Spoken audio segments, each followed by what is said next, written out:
Boa noite, estamos começando mais um programa Contestando pela TV Brasil Central e também pela TV Assembleia Legislativa do Estado de Goiás.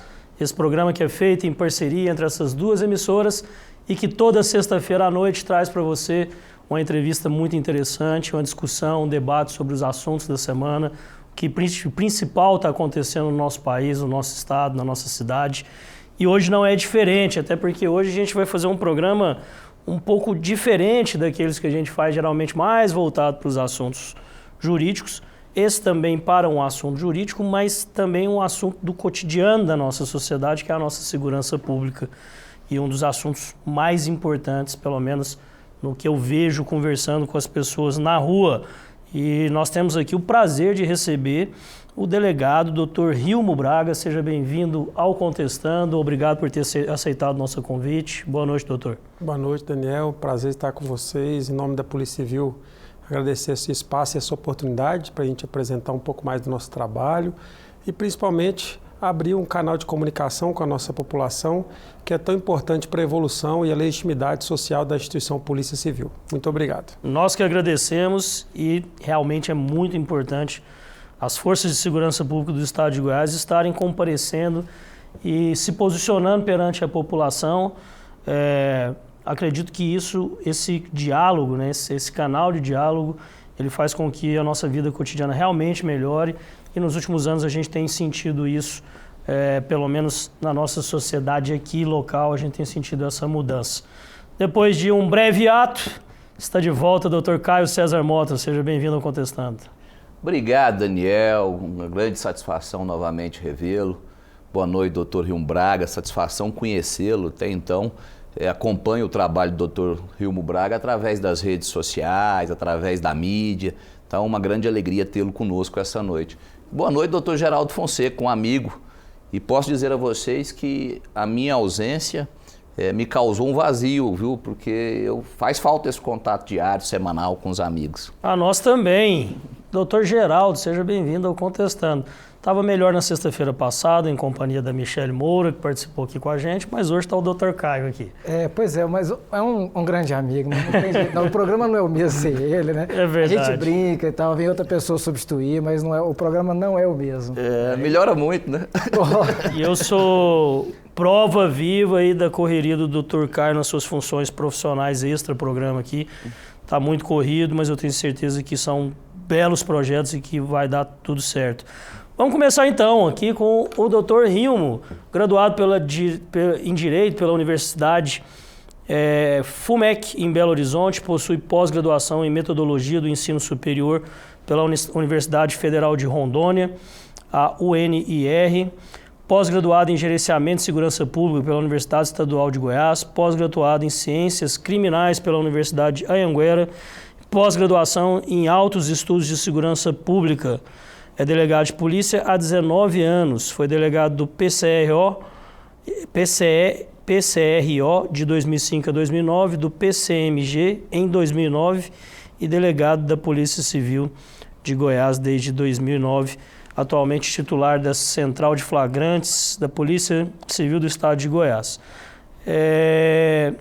Eu percebo aqui uma trajetória longa e uma trajetória de muito conhecimento do nosso país, porque eu vi que o senhor já deu uma rodada boa por aí. Exatamente. Desde os 18 anos que eu sou policial, fui agente de trânsito, fui guarda municipal em Belo Horizonte. Depois, aos 22 anos, fui aprovado pela primeira vez concurso de delegado de polícia em Rondônia. Lá estive durante 5 anos. Em 2009, tentando voltar para casa, fui aprovado no concurso de delegado de Minas Gerais. Lá estive por apenas 3 meses. Quando então fui aprovado aqui no estado de Goiás, que para mim é a melhor segurança pública do Brasil, e não perdi a oportunidade de vir para cá. Obviamente que os familiares pesaram bastante, mas arrumei uma solução bem simples. Trouxe a família inteira para cá e graças a Deus estamos aqui nesse lindo estado de Goiás, onde a população apoia tanto, né, as forças de segurança pública, e a gente percebe uma força, uma legitimidade por parte das instituições policiais que faz com que a gente tenha coragem, né, de ombrear com os colegas profissionais aí essa missão tão difícil que é entregar segurança pública de qualidade para o nosso povo. Vamos começar então por essa passagem em Rondônia. 2006, foi em 2006 isso, né? Exato. 2006, delegado de polícia de Rondônia. Queria saber um pouco sobre, é claro que já tem algum tempo, né, quase 20 anos, mas eu queria saber principalmente sobre as diferenças culturais. O que o senhor sentiu de diferença com relação à atuação da polícia lá em Rondônia, da nossa polícia aqui? Eu sei que existe uma distinção, até porque cada estado tem sua particularidade. Então, a polícia trabalha de maneiras diferentes em cada estado. Mas eu acredito, o senhor me corrija se eu estiver errado, que a polícia de Goiás aqui e a polícia de Minas Gerais deve ter muita similaridade pela proximidade, né? E a de Rondônia também funciona da mesma maneira? Existe muita diferença? Com certeza. Eu te digo com certeza, meu currículo permite que eu diga isso com propriedade. A Polícia Civil de Goiás está anos-luz à frente de todas as demais, inclusive a de Minas Gerais. A Polícia Civil de Rondônia, ela enfrentava, juntamente com as demais forças de segurança pública, uma crise à época, né, porque são municípios que continham muitos garimpos, né, inclusive a cidade onde eu fui titular, a cidade de Ariquemes, tem o maior garimpo a céu aberto do mundo. Né, então imagine a crise de segurança pública que isso não gera, né, a circulação de diamante, ouro, né, bruto, até como pagamento de dívidas na sociedade. Então isso gerava uma série de crises, prostituição exacerbada, a droga girava com mais facilidade, então isso gerava, obviamente, vários problemas de segurança pública. Mas, graças principalmente à época, né, o então prefeito Confúcio Moura, que depois se tornou governador, fez com que a região ali se tornasse muito mais segura, né, investiu maciçamente na segurança pública e houve um upgrade de qualidade, mas nada que se compara ao nosso querido estado de Goiás. Certamente, em termos de estrutura, em termos de carreira, a Polícia Civil de Goiás, assim como as demais co-irmãs forças policiais, oferece as melhores condições do país para se fazer segurança pública. Sem contar que, evidentemente, a população ainda dá um apoio pujante, né, aos profissionais de segurança pública. Isso faz com que a gente se sinta mais confortável para exercer nosso trabalho com muita imparcialidade.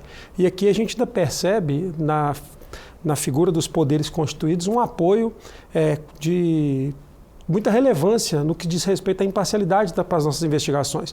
Então nós temos um governador, Ronaldo Caiado, que é fã número 1 da segurança pública, incentiva diariamente as nossas operações. Eu fui delegado em 3 estados, fui policial em 5 instituições. Eu nunca tinha ouvido falar num governador que passa a mão no telefone para telefonar para o policial e parabenizar por uma operação. E o Ronaldo Caiado faz isso. E o Poder Legislativo também, né, o Bruno Peixoto, grande parceiro e amigo da segurança pública, da mesma forma. Quando há operações de êxito, ele é um dos primeiros a ligar também para o nosso delegado de polícia que coordenou a operação. Eu fui gerente operacional da Polícia Civil do Estado de Goiás, coordenei todas as delegacias especializadas do Estado nos últimos 3 anos. No ano passado eu acabei saindo da gerência e assumi então a titularidade da Central de Flagrantes, mas esse apoio do Judiciário, né? Os juízes também extremamente empenhados em garantir segurança pública de qualidade para a nossa população, fazer a diferença. Então, quando você tem um judiciário, um executivo, um legislativo falando da mesma língua, nós que estamos na ponta operacional temos que fazer o nosso trabalho com a melhor qualidade possível, que é o que a nossa sociedade precisa e merece. Isso é importante frisar, porque o apoio de um governador é muito importante quando se trata de segurança pública no Estado, por motivos óbvios. E quando a polícia sente esse respaldo, as forças de segurança pública sentem esse respaldo, fica mais positivo ainda. Me lembro de uma passagem há alguns meses atrás, não sei se os senhores vão se lembrar ou chegaram a ver essa passagem, onde o governador esteve numa doceria aqui em Goiânia, que é aquela doceria Mariana Perdomo, em solidariedade a um caso que aconteceu na época, né, do envenenamento, em que ela foi... em que o nome da empresa acabou sendo atingido, né? Dias antes da Páscoa, então prejudicou a empresa. E ao chegar na visita que fez a essa empresa, ficou sabendo que tinha uma equipe da Polícia Militar que havia prendido um estelionatário que estava tentando aplicar um golpe num banco. Ele fez questão e falou, não, agora mesmo eu volto aqui, mas eu vou lá dar parabéns a esses oficiais, a esses servidores do Estado que estão lá e que fizeram essa prisão. Do governador, sem dúvida. Então, se você me permite uma parte, talvez alguém pode assistir uma cena dessa e pensar, porque são crimes que envolveram a elite. Negativo. já aconteceu inúmeras oportunidades do governador se fazer presente na casa de uma vítima de estupro da periferia. Um policial acidentado, militar, capotou o carro, eu tive acompanhando outro dia, ele acompanhou durante toda a recuperação do policial. E não foi à distância, ele esteve fazendo sucessivas visitas, acompanhando o quadro clínico, até pela sua capacidade técnica enquanto médico, né? Exato. Sem dúvida nenhuma se percebe uma sensibilidade, um ato humano muito grande. E o mais interessante disso tudo é que é uma bandeira já nacionalmente conhecida, né? Você liga a televisão ou vai assistir algum programa, eu estava assistindo esses dias o Jovem Pan, aquele programa que passa ao meio-dia, e ele lá comentando exatamente, lá no estado de Goiás, o governador lá não gosta de bandido, não. Entendeu? Então, assim, isso é de conhecimento nacional já. Assim, até os que não admiram o governador, né, um ponto é inconteste. A preocupação, o esmero, porque a gente parece falar, assim, quase claro que todos os governos têm suas falhas, mas o governo Ronaldo Caiado é marcado por grandes marcos, grandes conquistas. Um exemplo claro dela é a segurança pública. Números que eu acredito que a sociedade goiana nunca viu. E isso é importante também porque vai na contramão de um costume que acontecia, não só no estado de Goiás, mas acontecia e acontece em outros estados também, que é de muitas vezes tentar passar a sensação de melhoria só através da propaganda. E os números são a sua principal propaganda. Quando os números mostram a qualidade, a competência e a melhoria do serviço, a propaganda se faz por si mesma. Porque eu tenho certeza que não foi esse jornalista ou analista que estava na Jovem Pan, eu tenho certeza que ele não viu uma propaganda do estado de Goiás dizendo que é a melhor segurança do país, que ele não abriu um jornal ou ligou a televisão e tinha uma propaganda. Ele viu esses números através da imprensa, através do boca a boca. Então, isso é muito positivo também. E ecoa, né, doutor Hilmer? Eu estive num evento em São Paulo, na semana retrasada, acompanhado de um advogado, um colega de Rondonópolis, e ele falando, olha, o governador do seu estado está popular, está famoso, a questão da segurança. Justamente isso, a questão de segurança ecoa esse trabalho pelo país inteiro. Lá em Mato Grosso já se fala dos números tidos no nosso estado.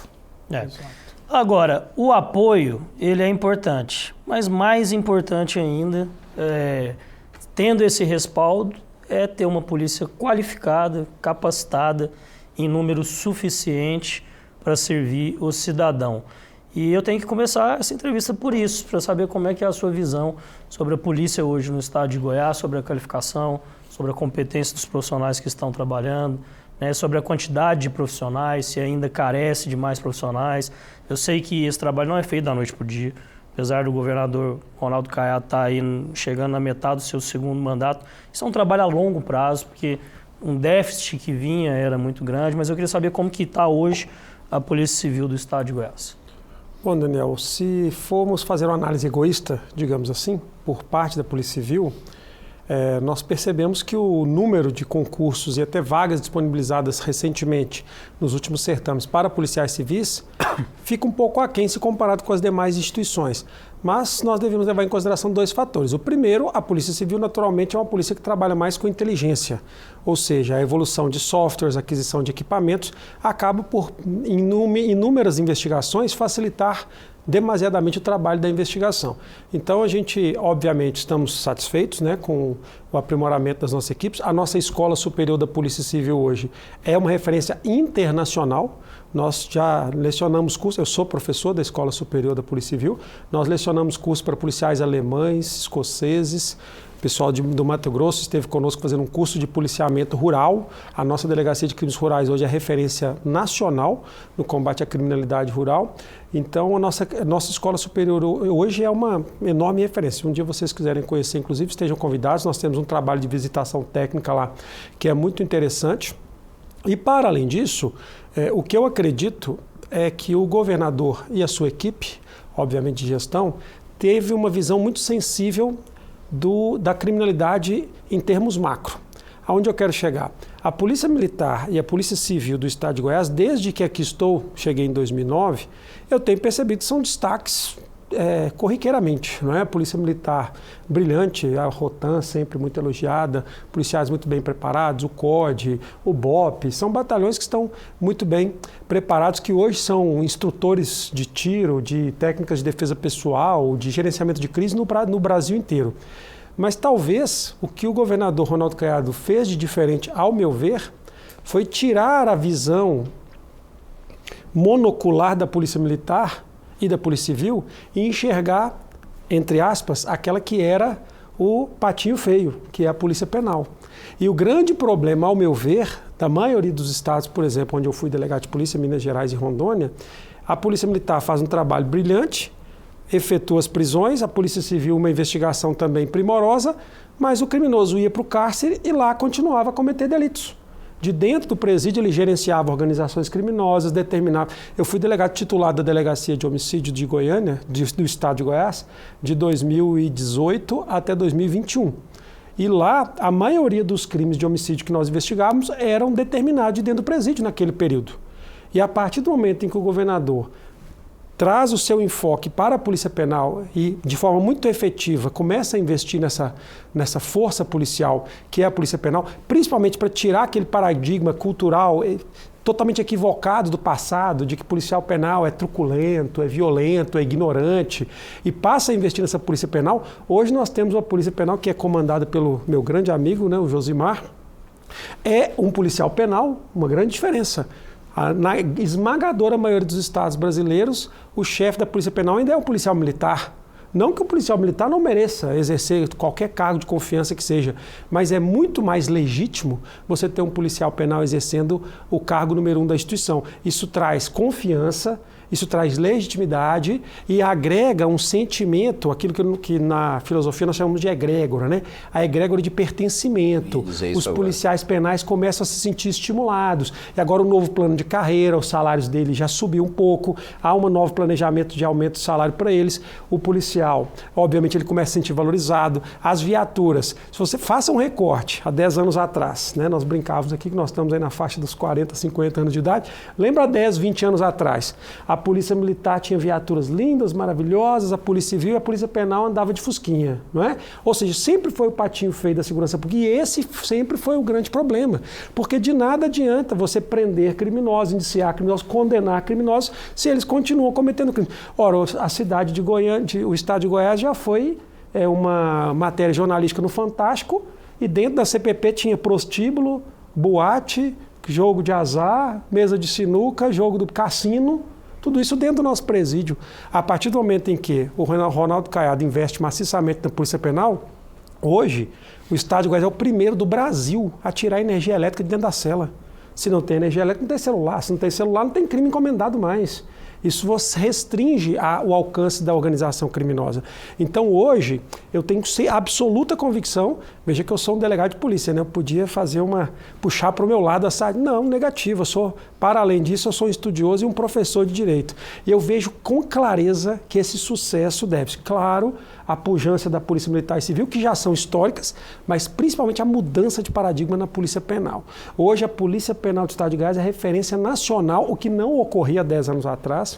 Era uma polícia totalmente deixada de lado e hoje essa instituição, ela salta aos olhos a sua repercussão e a sua pujança e a sua evolução. E respondendo a sua pergunta, 1.600 vagas para policiais penais. O concurso vai ser realizado daqui a um mês, faltam 40 dias para a prova, 1.600 vagas para a Polícia Penal. Ou seja, o maior concurso da história do Brasil de uma Polícia Penal. E tudo isso é capitaneado pelo governador Ronaldo Caiado. Conforme você mesmo citou, Caio, às vezes as pessoas podem não gostar do perfil, uma forma de gerir ou outra, mas esse concurso, ao meu ver, vem para colocar a cereja em cima do bolo na segurança pública, porque é uma polícia penal de qualidade que evita que os crimes sejam cometidos. E a partir do momento que você tem um sistema penal funcionando de forma adequada, você não tem... Claro, a reincidência pode ocorrer? Pode, mas de forma ocasional. Você não tem mais uma facção criminosa determinando, investindo e principalmente coordenando o crime de dentro do cárcere. E eu acredito sinceramente que essa foi a grande mudança. E esse concurso responde muito bem a sua pergunta. Claro que ainda precisamos de novos concursos. Obviamente que as aposentadorias após o Covid, elas cresceram bastante, porque as pessoas começaram, né, a querer aproveitar um pouco mais a sua família, os policiais que ficavam em dúvida se aposentavam ou não começaram a se aposentar. Na Polícia Civil, nós tivemos a lei que foi sancionada pelo governador Ronaldo Caiado, com muito apoio do presidente da Assembleia, o Bruno Peixoto, que permitiu que os policiais civis voltassem a ter a aposentadoria integral. Então nós tínhamos centenas de policiais civis que estavam na fila da aposentadoria, esperando com essa nova lei já pleitear a sua aposentadoria. Então nós precisamos, obviamente, de mais concursos, mas esse certame de 1.600 vagas, tenho certeza que foi a nota 10 que o governo precisava para concluir com chave de ouro esse processo de avanço no combate à criminalidade. Doutor Rilmo, dentro dessa fala, e lhe tenho na qualidade de um grande estudioso, sei que você é um excelente docente e isso impulsiona, faz com que a gente esteja sempre atualizado. É necessário que a gente tenha que colher informações sempre de forma madura e estar à frente até das decisões, à frente até das próprias mudanças, para a gente manifestar em relação a elas, ou lutar para que elas venham no sentido de trazer alguma entrega maior para a sociedade, quando a gente fala do prisma da segurança pública. Mas já foi muito criticado o modelo nacional, e nós não estamos falando de polícia especificamente nenhuma, mas essa quantidade de polícias, polícia penal, polícia militar, polícia civil, polícia federal, aí tira as polícias, ainda tem as guardas, guarda civil municipal.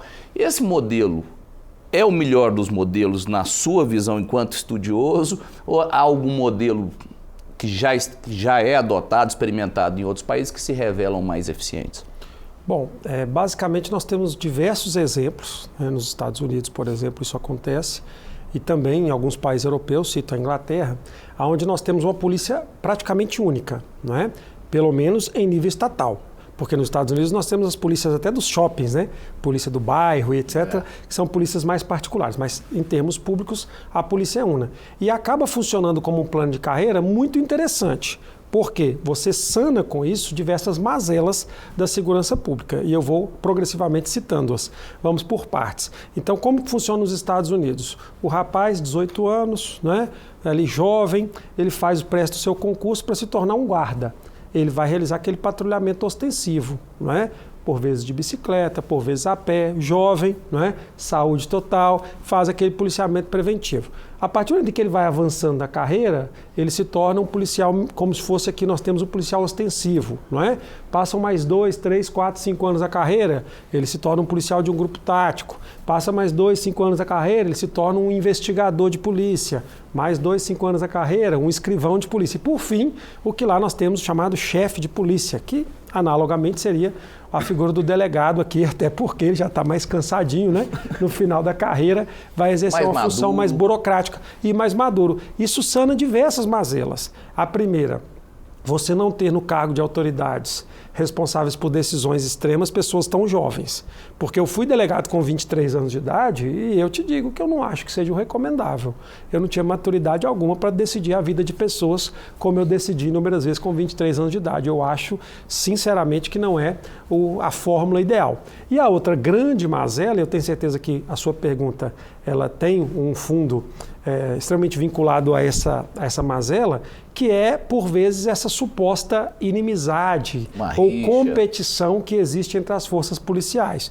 Isso, no interior, não existe, não é? Porque no interior todo mundo precisa de todo mundo se apoia, se abraça, acaba que é um ambiente mais saudável. Mas nas capitais, na grande maioria das capitais e cidades maiores do Brasil, você consegue identificar realmente em alguns cenários uma certa disputa por determinadas investigações, por determinadas atribuições.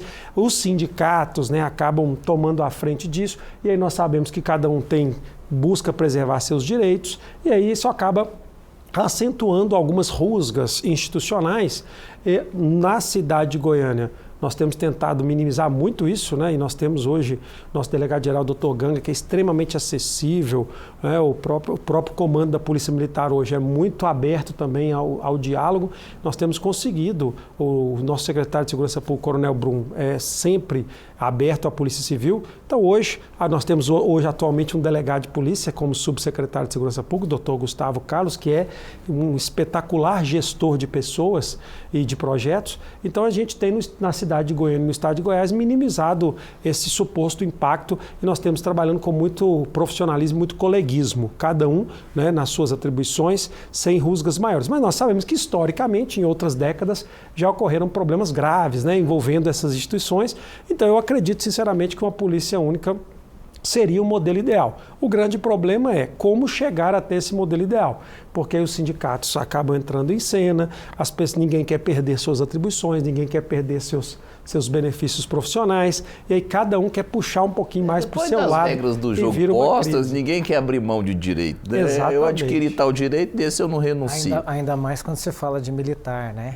É. Um regramento bem diferenciado. Tudo. Mas sempre que meus alunos perguntam assim, o senhor acharia ruim virar oficial militar? Eu falei, eu adoraria virar policial militar, sinceramente. Né? Aquela hierarquia, aquela disciplina. Né? Não, é importante. Eu não teria nenhum tipo de restrição ou resistência a me tornar um coronel da Polícia Militar. Já estou na classe especial, então eu seria um coronel da Polícia Militar. Agora, aproveitando a pergunta do Caio, aqui em Goiás, como é que funciona a participação do Ministério Público? Porque também existe essas conversas, e às vezes o Ministério Público quer tomar a frente, ele é que lidera a investigação quando é uma operação criminosa, aí ele manda no delegado, ele manda na Polícia Militar, tem esses comentários. Mas a gente sabe que, na verdade, é uma parceria. Como é que funciona em Goiás? Não, veja bem, com relação às investigações realizadas pela Polícia Civil, eu posso te testemunhar, eu fui titular da Delegacia de Homicídios durante muitos anos, fui adjunto também da Delegacia de Homicídios, fizemos várias operações com o apoio do Ministério Público, eu não percebo nenhum tipo de interferência por parte do Ministério Público. Agora, obviamente, que eles também têm as investigações que são feitas lá pelo GAECO, pelas promotorias, que, muito cá entre nós, estão avançando muito, né? O Ministério Público cresceu muito em termos investigativos. Eu sempre que estou em sala de aula, gosto de dar o exemplo daquela investigação presidida pelo Ministério Público de Goiás, que foi a primeira investigação do Brasil a identificar os grupos de fraude em apostas esportivas. Né? A primeira investigação do Brasil foi feita aqui pelos promotores do estado de Goiás, que foi uma investigação brilhante, que já se tornou referência mundial. Nós temos autoridades do mundo inteiro vindo a Goiás para justamente aprender, porque hoje um dos grandes problemas do mercado mundial são as fraudes em apostas esportivas. Né? Então o Ministério Público tem crescido muito nesse sentido, conseguiu diagnosticar o seu nicho, né? O melhor local investigativo para eles atuarem, quando eles precisam de apoio, aí obviamente, né, nós temos que ter um pouco mais de cuidado com o nosso acesso à informação, sigilosidade de informação, mas no estado de Goiás a gente tem caminhado muito bem. Né? Felizmente nós temos hoje um delegado de polícia que fica no Ministério Público justamente para essa interlocução. Então hoje nós não temos tido crise com relação a esse tipo de ingerência. O Ministério Público tem feito essa semana, né, uma prisão brilhante de uma advogada e um policial penal que estavam atuando como gestores da criminalidade, levando drogas, dinheiro, encomendando crimes. Então veja como uma investigação dessa é extremamente importante. Então o Ministério Público hoje é um verdadeiro parceiro da Polícia Civil do Estado de Goiás. E essa questão das apostas, né, foi até impulsionada por um grande amigo, militar, quem eu tenho uma profunda admiração, não me recordo a patente, ele é tenente, o Hugo? Ele é major, se não me engano. Major? Ou até pouco tempo atrás era, doutor Hugo Jorge Bravo, colega nosso de escola, inclusive de faculdade de nosso Direito. Colega de época dos bancos de graduação, doutor Hugo Bravo, e ele foi peça fundamental, né? Eu lembro quando ele, na qualidade de dirigente de clube do Vila Nova, foi até o Ministério Público e expôs todos os fatos, inclusive sabendo que aquilo ali sobrepesaria contra o seu clube. Então, louvável a postura que ele sempre adota, e aqui eu transmito meu abraço e admiração ao Hugo Bravo. E realmente tem que falar sobre esse trabalho, que foi um trabalho muito bem feito, reconhecido no mundo inteiro, como o Dr. Hilmo disse.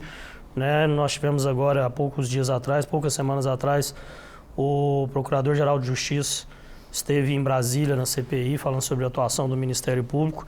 E funciona dessa maneira, funciona com todas as instituições fazendo o melhor do seu trabalho, na sua dedicação e na sua competência, e aí eu acredito que a gente consegue fazer com que a roda funcione. E aí a gente falou aqui do governo, falamos da Polícia Civil, da Polícia Militar, do Ministério Público, da Assembleia Legislativa, do presidente Bruno Peixoto, que você citou, que também é um defensor e assim, o que a Assembleia pode fazer com relação à legislação para melhorar a vida dos policiais, para poder valorizar os policiais, eu tenho certeza que ela faz. Estou aqui na Assembleia Legislativa, na TV Assembleia, há 1 ano e meio, um pouco mais de 1 ano e meio, e não teve nenhuma semana que eu trabalhei aqui que eu não vi pelo menos 1 ou 2 reuniões, sessões solenes que fossem voltadas para a segurança pública, não só de homenagens aos policiais, às forças da segurança pública, mas também de debate, discussão dos problemas da segurança pública do nosso estado. Então, isso é muito importante. E eu vou chegar agora para a gente falar um pouquinho sobre o último elo dessa cadeia, que é o nosso Congresso, que é a legislação. O senhor citou aí o que era conhecido antigamente como a prisão esportiva, né? Prende num dia, no outro dia já está na rua. E a gente tem uma legislação que, para muitas pessoas da área, ainda é uma legislação muito frágil. Então eu vou começar pela questão da saída dos presos. Eu queria saber como que fica, depois da Lei 14.843 assinada pelo Lula, essa questão da saída dos presos, que foi um debate que a gente teve na nossa sociedade até um pouco polarizado, porque eu vi muitas pessoas que concordavam e achavam que tinha que acabar. Eu vi algumas também defendendo que não era a melhor maneira.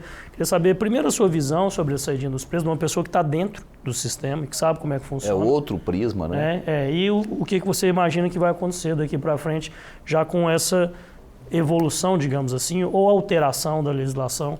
Evolução a gente vai ver no futuro se realmente é ou não. Bom, assim como diversas outras legislações, a gente percebe que, mais uma vez, entra em cena o direito penal simbólico, não é? Mas nós não podemos esquecer que vivemos em um Estado democrático de direito. Então, a nossa legislação, em tese, deve refletir a vontade do povo.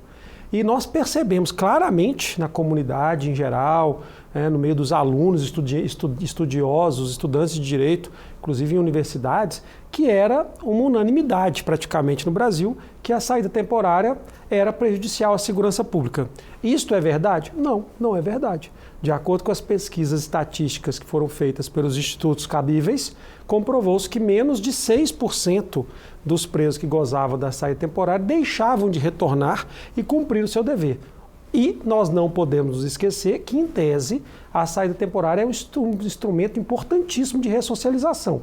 Aquele que permitia com que os presos passassem alguns eventos com as suas famílias e alguns eventos sociais pudessem iniciar aquela mutação do ambiente fechado para o ambiente aberto, justamente em busca de ressocialização. E claramente que é cientificamente um bom instrumento de ressocialização, assim como é a visita íntima, né? Outro assunto também que mereceria uma discussão enorme sobre o tema. Que a visita íntima e a saída temporária são importantes para o preso provisoriamente, com o passar do tempo, o cumprimento parcial da pena, 1/6 para os presos em geral, 1/4 para os reincidentes, e desde que cumpridos os requisitos subjetivos de bom comportamento, é recomendável que exista. Mas nós precisamos fazer um recorte também, não é? Somente menos de 1/6 dos presos fugiam em razão da saída temporária. Tá, mas e se um desses matar sua mãe, matar seu filho, estuprar sua irmã? E aí os menos de 6% virou 300%, não é isso? Então, nós sabemos que a sociedade brasileira se sentia extremamente incomodada.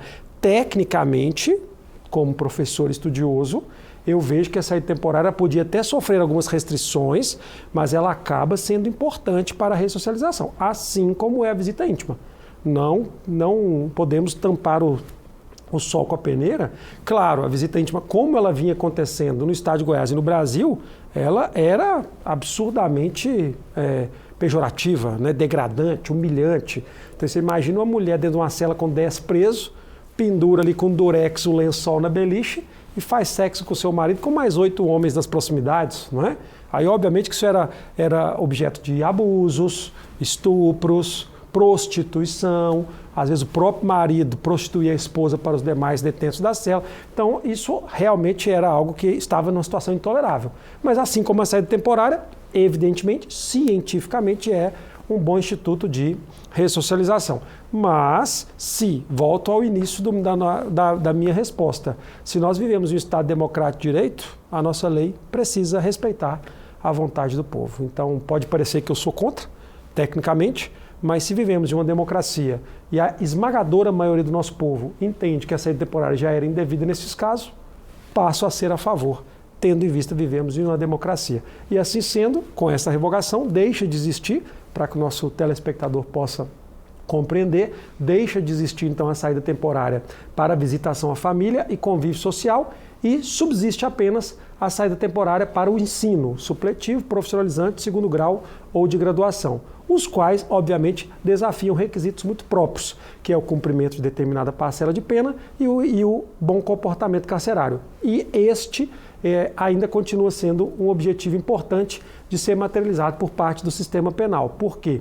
Nós sabemos que muitas vezes os presos utilizam do argumento de uma saída temporária para o ensino e acabam utilizando-se desse momento para cometimento de crimes. Então, uma fiscalização mais efetiva, instrumentos de monitoração mais bem estabelecidos, tais como tornozeleira eletrônica, dentre outros, podem ser uma boa solução, já que será apenas este tipo de saída temporária prevista, que ela seja mais bem executada doravante para que nós possamos garantir realmente segurança que a população tanto clamava e agora a lei está posta. Eu outro dia, não lembro qual das oportunidades aqui do programa, nós falávamos justamente dessa questão da saidinha e eu lembro que eu tinha alguns números mais claros à época, até porque eu tinha lido recentemente algumas informações que traziam dados destas saidinhas. E o que me chamou a atenção, aí é uma questão muito particular, é que os 6%, esse 6% tinha uma reincidência nas práticas delitivas muito grande. O número era pouco expressivo, 6%, mas ele não cometia um único crime. Esses 6% tinha uma cadeia de crimes enorme. Então essa era uma preocupação. Eu falei, de fato, você pegar 94%, tolir um direito por conta, em detrimento dos 6%, é difícil. Então é uma decisão, uma balança muito difícil de se ajustar, né, de aferir aí o peso.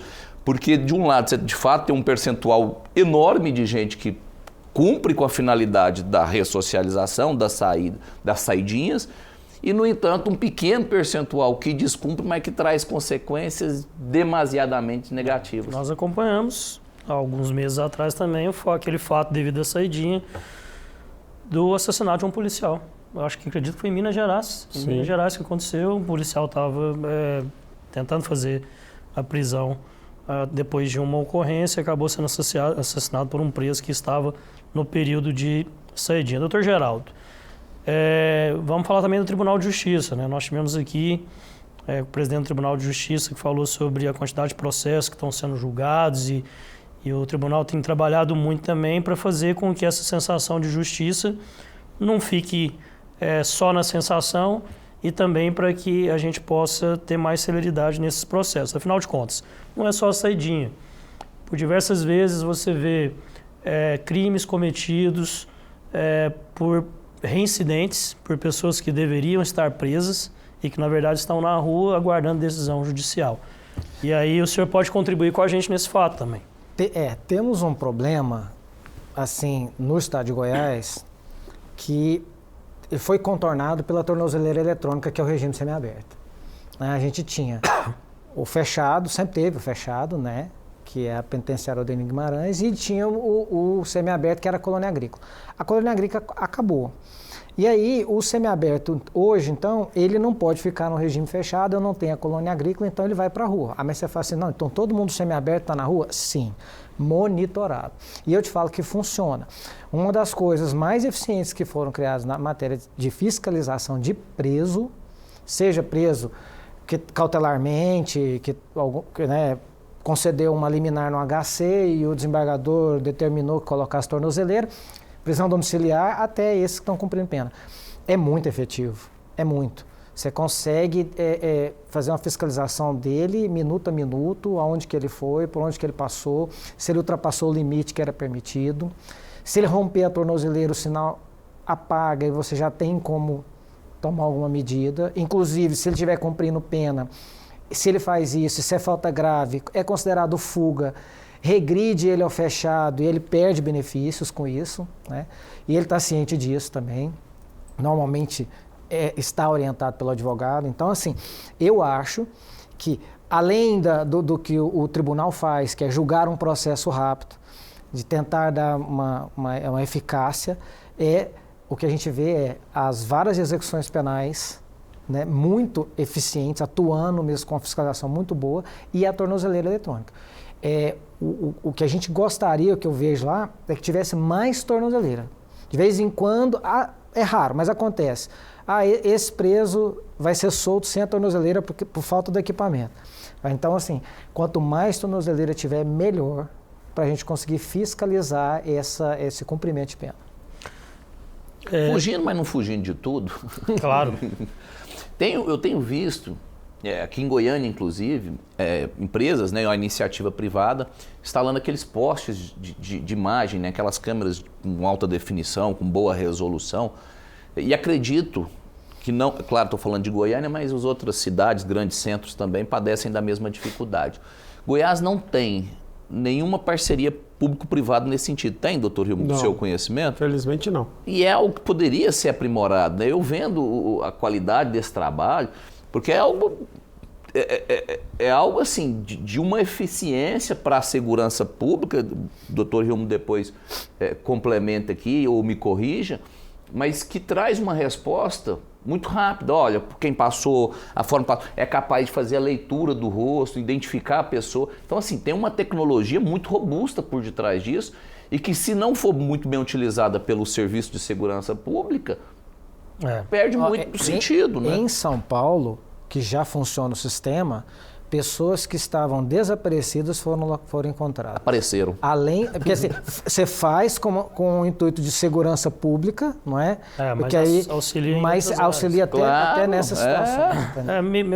Eu estava lendo sobre esse sistema, inclusive algumas cidades já estão implantando, algumas capitais já estão implantando, e o que mais me deixou assim impressionado, esperançoso que ele seja implantado em breve, eu tenho certeza que o governo tem trabalhado nesse sentido, é de você conseguir identificar realmente a pessoa não só pela questão facial, mas até pelas vestes dela. Então, se você tem uma ocorrência e sabe como que a pessoa está vestida, você consegue encontrá-la em tempo real aonde que ela está. Então, isso eu imagino que deve ser um avanço muito grande para a polícia. Eu vou voltar para a legislação, para a gente falar também sobre essa mudança que houve no Supremo com relação aos critérios para diferenciar o usuário do traficante. Mas antes disso, me ocorreu aqui, em virtude da fala do Dr. Caio, saber a sua visão pessoal sobre também um assunto que causa um debate muito polarizado, que é com relação às câmeras nas fardas do policial. E aí o governador Ronaldo Caiado já se posicionou várias vezes dizendo que durante o seu governo não colocará câmeras nas fardas dos policiais. E quando ele é questionado o motivo vai de encontro àquilo que o doutor Geraldo falou, que às vezes, não sempre, mas às vezes falta tornozeleira.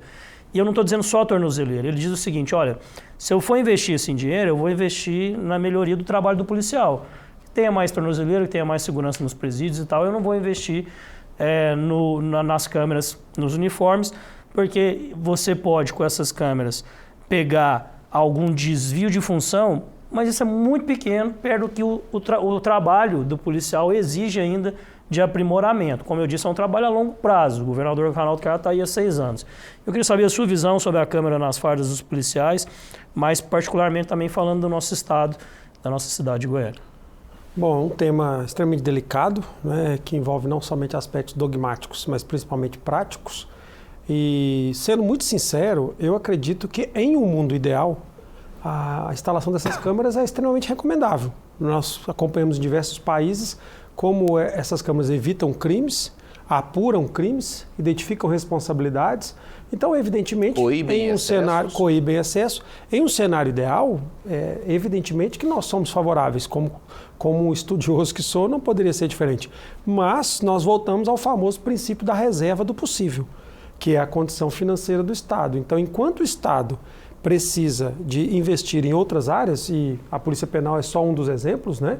A própria Polícia Civil também está passando por uma reestruturação e, por vezes, a falta de capital acaba dificultando a execução de vários projetos. Na saúde é da mesma forma, educação. Então nós não vivemos em um cenário ideal. Então se nós não vivemos um cenário ideal, cabe ao governador, como chefe do Poder Executivo, definir as prioridades.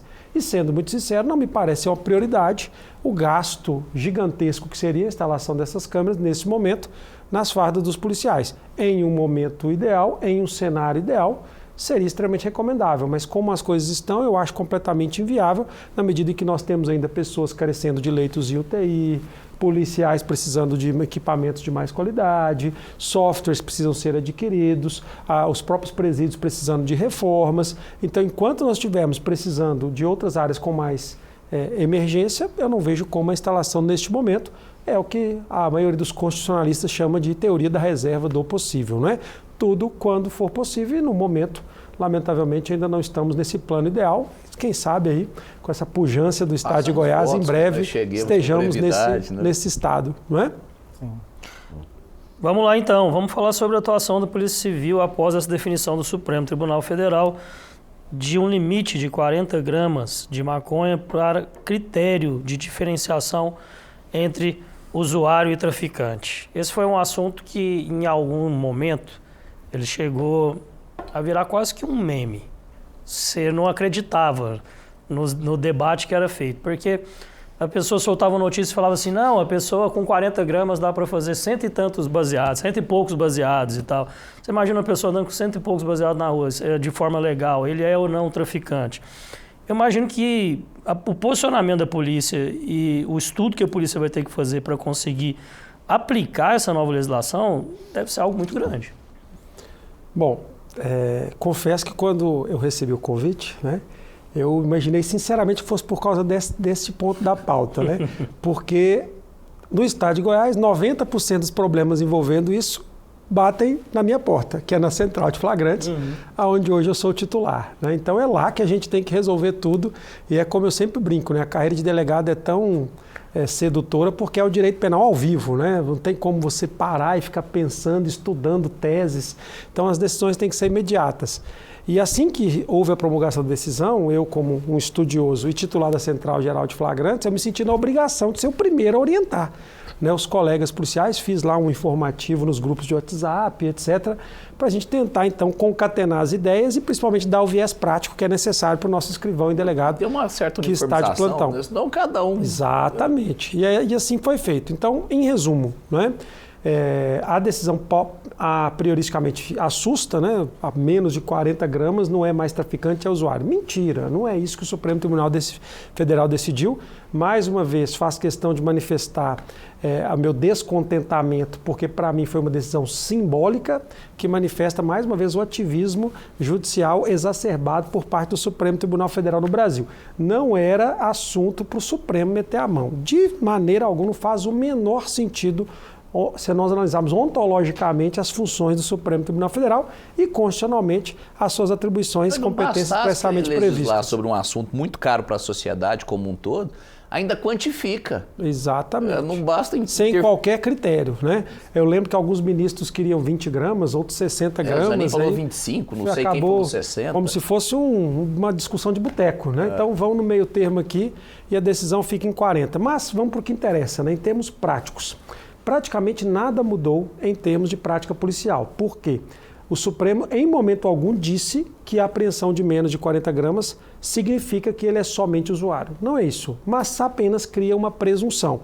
E uma presunção meramente relativa, aquela que pode ser evidentemente excepcionada no caso concreto. Então, continua com a ideia de que qualquer conduta por parte de qualquer suspeito, inclusive com apreensões de maconha, caso ele transmita que seja 1 grama de maconha, ele é traficante. Então, a transmissão da droga, mesmo que ausente a mercancia, mesmo sem interesse de lucro, mesmo que gratuitamente. Então, se eu transfiro um baseado de maconha para você, pode ser no estádio de futebol, não é? Todo mundo lá gritando, não é? Torcendo pelo time do coração. Se eu tenho um baseado e transmito para alguém, já é tráfico de drogas. Então, na verdade, a grande pedra de toque da distinção entre o 2833, que é posse para consumo, e o tráfico de drogas é a transmissão. Então, agora, o STF passa a presumir, relativamente, como regra geral, porém podendo ser excepcionada, que aquele que é apreendido com menos de 40 gramas, em tese, ele é somente usuário. E, parênteses, se me permite, usar drogas não é crime no Brasil. Os verbos são possuir, transportar, ocultar, ter em depósito. Usar não é verbo nuclear do artigo 28 da Lei de Drogas. Então, usar drogas nunca foi crime no Brasil. Não precisava o Supremo Tribunal Federal falar isso. O crime é portar ou possuir para consumo pessoal. Aí sim. Então, o indivíduo que só usa, ele jamais cometeu qualquer crime e, por conseguinte, não poderia receber voz de prisão, ser conduzido à delegacia ou autuado em flagrante por qualquer delito, porque o fato é atípico. Mas a posse ou porte, sim, capitula o artigo 28. O qual também, já de longa data, não tem pena privativa de liberdade prevista. As penas sempre foram no artigo 28. Advertência, prestação de serviço e frequência em curso. Eu até brinco com meus alunos para decorar advertência, serviço e educação. Pronto, são as penas que, apesar de não serem privativas de liberdade, ainda eram chamadas de penas. E, por conseguinte, o artigo 28 ainda era considerado crime. O STF, alguns anos atrás, julgando o caso, disse não houve descriminalização. Houve apenas a descarcerização.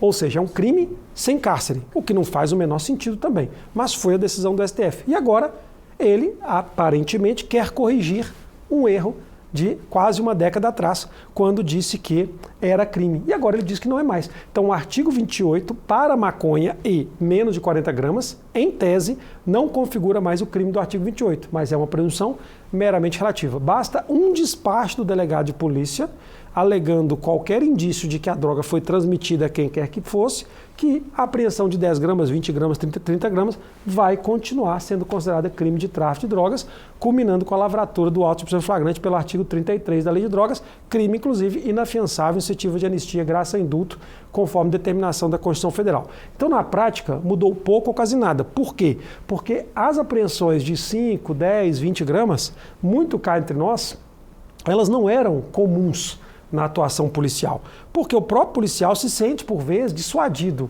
né, de dedicar seu trabalho para a apreensão de 5 gramas de maconha, se ele sabe que aquela ocorrência não vai culminar em muita eficácia social, repressão à criminalidade, e na delegacia de polícia, no linguajar social, às vezes o usuário vai sair da delegacia antes dele, que vai passar a noite lá lavrando o procedimento. Isso sempre gerou, né, uma certa anomia nos policiais, e sendo muito sincero, as conduções para a delegacia de apreensões de 10, 15, 20 gramas já não acontecem de longa data, até porque, os senhores sabem, no estado de Goiás a própria Polícia Militar pode lavrar o TCO, né? Mas agora nós percebemos que diminuiu a incidência dos TCOs lavrados pela Polícia Militar. Por quê? Porque a Polícia Militar, ao ler a decisão do STF, percebe que o STF dá ao delegado de polícia a legitimidade de fazer essa avaliação.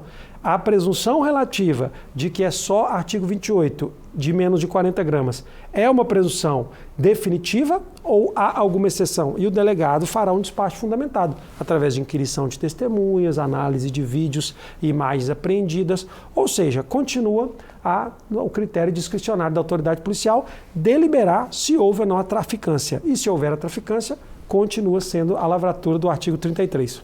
Há uma questão. Desculpa, doutor. Claro. O técnico aqui é você da temática. Eu ia fazer só um acréscimo, claro. Há uma questão que chama mais atenção. Seja pelo ponto de vista de corrigir um erro cometido no passado, ou simplesmente num afã de resolver um problema social, porque quem era, na maioria das vezes, abordado era o preto, pobre ou não sei quem, e isso acaba criando um preconceito e não sei o quê por conta das questões casuísticas. Fato é que esse endosso, ou que demonstra um salvo-conduto para quem quer portar ou possuir 40 gramas de maconha, fomenta um problema de saúde pública. Porque a partir do momento que a sociedade começa a entender, agora eu posso portar, eu posso possuir, que eu não serei mais incriminado por essa simples prática, tenho agora condições suficientes para poder carregar no meu bolso aqui meu cigarro. E 40 gramas parece-me ser uma quantidade boa de cigarro. Vultosa. Né? Vultosa de cigarro. Então, traz uma consequência negativa, pelo menos midiática, muito ruim. Eu diria mais, não só na saúde pública. Me parece, e eu falo só uma impressão pessoal, porque eu não tenho dados para poder fazer essa análise, que é um incentivo ao consumo. É isso que eu estou dizendo. É um incentivo a adquirir. Fomenta a prática. Né? Porque o adquirir não é crime, como o senhor disse. Mas vender é. Mas se você tem mais pessoas dispostas a adquirir, você aumenta as pessoas que estão vendendo. Então, você aumenta o crime. Imagina o jovem ouvindo, falando, agora pronto, não sou mais um criminoso. Claro. É muito complexo essa explicação jurídica toda que nós estamos trazendo aqui para um rapaz de 18, 19 anos, da periferia, né, semi-analfabeto, ou até compreender. Até da classe média alta, né? Exatamente. Eu tenho um filho de 18 anos, que é capaz que não consegue entender a complexidade do assunto que nós estamos desenvolvendo. Exato. Então, é de fato um assunto muito delicado. E isso a gente vale ressaltar, você falou muito bem, já batemos isso aqui inúmeras vezes, né, nos nossos encontros sobre o ativismo judicial do STF. E a gente tem práticas ou provas dessas práticas de maneira recalcitrante, de maneira frequente. Essas decisões são tomadas de maneira assodada. O Congresso já havia iniciado uma discussão nesse sentido, inclusive com audiências públicas, e o STF, sem ouvir absolutamente ninguém, sem nenhuma audiência pública, pelo menos falasse, vamos ouvir então os agentes do setor, vamos ouvir os profissionais da saúde, os profissionais da segurança pública e vamos nos posicionar. Mais uma vez, no afã de resolver problemas que entendem de repercussão social. O STF avocou para ele a responsabilidade de discutir a questão da Câmara, que nós estávamos falando agora mesmo. Eles estão fazendo audiência pública para dizer, o STF está pedindo explicações para o governo de São Paulo sobre o uso da Câmara, porque ela tem que ficar ligada ininterruptamente. Umas bobagens. É óbvio que se tiver edição na filmagem, alguém está querendo esconder alguma coisa, e aí pode... né? Umas coisas bestas. Agora, o que eu queria só acrescentar, cara, aquela hora era o seguinte... São pequenos detalhes que fazem diferença, né? Para quem está nos assistindo, e aí eu vou tentar explicar aqui bem rapidamente. Está portando 40 gramas de maconha. Na hora que ele é pego, ali com aquela droga, até porque se for assim, descaradamente na rua, ainda que ele enrole um baseado, o policial vai abordá-lo. Ó, né? Isso aí não pode, tal, porque continua sendo crime. Com ele é encontrado mais 5 comprimidos de êxtase, mais 3 porções de cocaína e mais 3 pedrinhas de crack. Quem tem essa diversidade de droga normalmente é traficante. Então você já afasta a presunção. Com certeza. Balança, aquelas balanças digitais de alta precisão. Dinheiro no bolso, uma grande quantidade de dinheiro e dinheiro picado, dinheiro que está vendendo. Então ele pega essas 40, ele vai lá, compra, põe as 40 gramas e está indo para a casa dele, eu sou usuário. No meio do caminho ele para num boteco, faz enrola o cigarrinho dele, chega um colega, ele faz outro e passa adiante. Ou então ele paga aquelas 40 gramas vendendo 10 gramas para alguém. Isso. Então são vários fatores que afastam a posse para uso próprio e ele se torna um traficante. Da balancinha é boa, né? Sim. Não, é dieta do fumo, né? Eu vou pesar aqui para ver. Não, e a gente não pode esquecer que às vezes o público em geral não tem essa informação. As pessoas têm a mania de acreditar que indúbio pro réu é um princípio que rege toda a persecução penal. Isso é uma mentira deslavada. O indúbio pro réu é somente na fase de sentença. Sentença, é verdade. Né? Então, na delegacia de polícia, não é indúbio pro réu, é indúbio pro societate. Até brinco com meus alunos, né? Entre aspas, indúbio pau no réu, não é? Mas é a verdade. Na dúvida, o delegado vai lavrar o procedimento. E é o que tem acontecido na prática. Não houve nenhuma mudança prática. Todos os casos que tivemos até hoje, em que as pessoas foram conduzidas, eles foram autuados pelos crimes cabíveis. E não houve apoio a essa relativização feita pelo Supremo Tribunal Federal. Nada mudou. E, para agravar ainda mais esse nada mudou, pasmem, né? O Supremo Tribunal Federal decidiu que não é crime, é uma infração administrativa. Ótimo. E eu devo notificar o indivíduo para comparecerem a uma autoridade administrativa, que não existe ainda.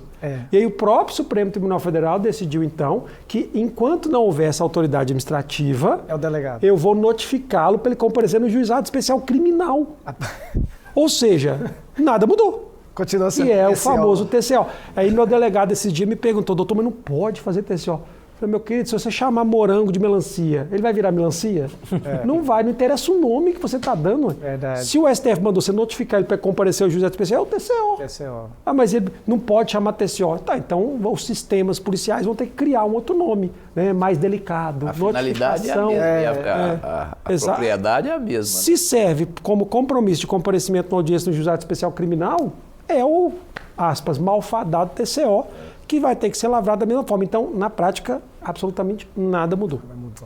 É isso, o tempo passa rápido. Eu queria agradecer muito aqui a presença do Dr. Rilmo Braga, delegado da Polícia Civil do Estado de Goiás. Em breve ele volta para a parte 2 e agradeço a sua presença aqui no Contestando. A gente volta sexta-feira que vem, às 7h30 da noite, com mais uma entrevista especial para você. Fiquem todos com Deus. Até a semana que vem. Eu te aguardo aqui no Contestando.